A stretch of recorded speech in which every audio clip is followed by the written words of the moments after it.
ధర్నాలో పాల్గొంటున్నటువంటి పార్టీ ప్రజా సంఘాల నాయకులు జిల్లా సాయి గారు, సురేపు గారు, ప్రజా సంఘాల పార్టీ అందరూ కూడా పేరు పేరున నమస్కారాలు తెలియజేస్తూ ఈరోజు ధర్నా ప్రధాన ఉద్దేశం విలేకరుల పైన అట్లాగే పత్రికా కార్యాలయాల పైన రోజు రోజు పెరిగిపోతున్నటువంటి దాడులకు నిరసనగా భారత కమ్యూనిస్ట్ పార్టీ సిపిఐగా దీన్ని పూర్తిగా వ్యతిరేకిస్తా ఉన్నాం, దీన్ని ఖండిస్తా ఉన్నాం.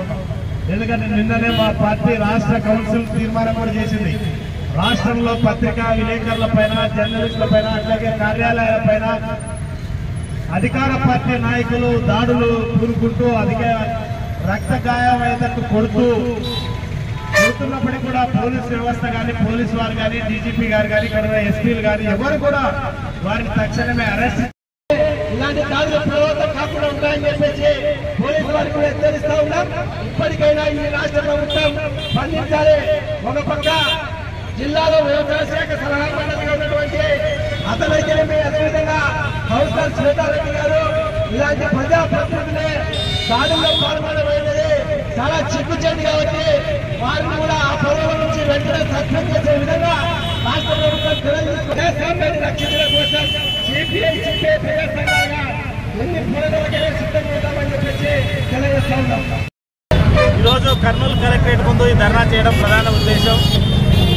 కర్నూలు జిల్లాలో అట్లాగే రాష్ట్రంలో విలేకరులపైన రోజు రోజు దాడులు పెరిగిపోతూ ఉన్నాయి. ఈ దాడులు నిరసిస్తూ భారత కమ్యూనిస్ట్ పార్టీ సిపిఐ ఆధ్వర్యంలోన ఈరోజు ఈ ధర్నా కార్యక్రమం చేపట్టడం జరిగింది. నిన్నలే మొన్న 2 రోజుల క్రితం కర్నూలు నగరం నడిపొట్టున ఈనాడు కార్యాలయం పైన వైసీపీకి సంబంధించినటువంటి ఒక కాట్సాని రాంపాల్ రెడ్డి గారి అనుచరులు దాడి చేయడం చాలా హేయమైనటువంటి చర్య. ఎందుకంటే పత్రికా స్వేచ్ఛ హరించినట్టు అవుతుంది. పత్రికల్లో ఏదైనా నిజాలు అవాస్తవాలు రాస్తే నువ్వు న్యాయపరంగా కోర్టుకు వెళ్ళి నీ పరువు నష్టం కేసు వేసుకొని దాంట్లో న్యాయ పోరాటం చేయాలా, లేకపోతే నువ్వు తప్పు చేయకపోతే వాళ్ళు రాసినటువంటి వార్తకు నువ్వేం భయపడాల్సిన పని లేదు. ఈరోజు పత్రికల్లో వార్త వచ్చిందని చెప్పి భయప్రాంతులకు గురి చేయడానికి, లేకపోతే ఇంకొక పత్రికా రంగం వాళ్ళు ఎవరు రాయకూడదని చెప్పి ఈరోజు ఆఫీసుల పైన దాడి చేస్తూ ఉంటే ప్రత్యక్షంగా గూండాలతో పాటు ప్రజాప్రతినిధులుగా చెప్పుకుంటున్నటువంటి ప్రజలు ఓట్లేసి గెలిపించినటువంటి 5 మంది కార్పొరేటర్లు ఈరోజు ఆ దాడిలో పాల్గొన్నారంటే దీన్ని బట్టి అర్థమవుతా ఉంది ఈ ప్రజాప్రతినిధుల లేకపోతే గూండాల ఒకసారి అర్థం చేసుకోవాలి.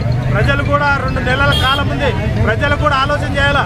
ఇట్లాంటి వాళ్ళని ఎన్నుకోవడం వల్ల ఈరోజు పత్రికా రంగం పైన దాడి చేస్తారు. రేపు పొద్దున ఎవడైనా ప్రజలు నాకు ఈ సమస్య ఉంది, ఈ సమస్య పరిష్కారం చేయమంటే నువ్వు నన్ను క్వశ్చన్ చేస్తావా అని చెప్పే విధంగా ప్రజల పైన కూడా దాడులు చేయడానికి ఇట్లాంటి ఎమ్మెల్యేలు కాట్సాని రాంపాల్ రెడ్డి లాంటి వాళ్ళు ఊరుకుంటారు. కాబట్టి ప్రజలందరూ కూడా ఏకం కావాలా, చైతన్యవంతం కావాలా. ఇట్లాంటి వాళ్ళకి వచ్చే ఎన్నికల్లో తగిన బుద్ధి చెప్పాలని చెప్పి భారత కమ్యూనిస్ట్ పార్టీ సిపిఐగా మేము తీవ్రంగా ఖండిస్తా ఉన్నాం. తక్షణమే జర్నలిస్టుల పైన దాడులు చేసిన వారిని అరెస్ట్ చేయాలి. జర్నలిస్టుల రక్షణ కోసం ప్రత్యేకమైనటువంటి చట్టాన్ని తేవాలని చెప్పి సందర్భంగా డిమాండ్ చేస్తా ఉన్నాం. నా పేరు రామకృష్ణారెడ్డి, కర్నూలు సిపిఐ నగర కార్యదర్శి.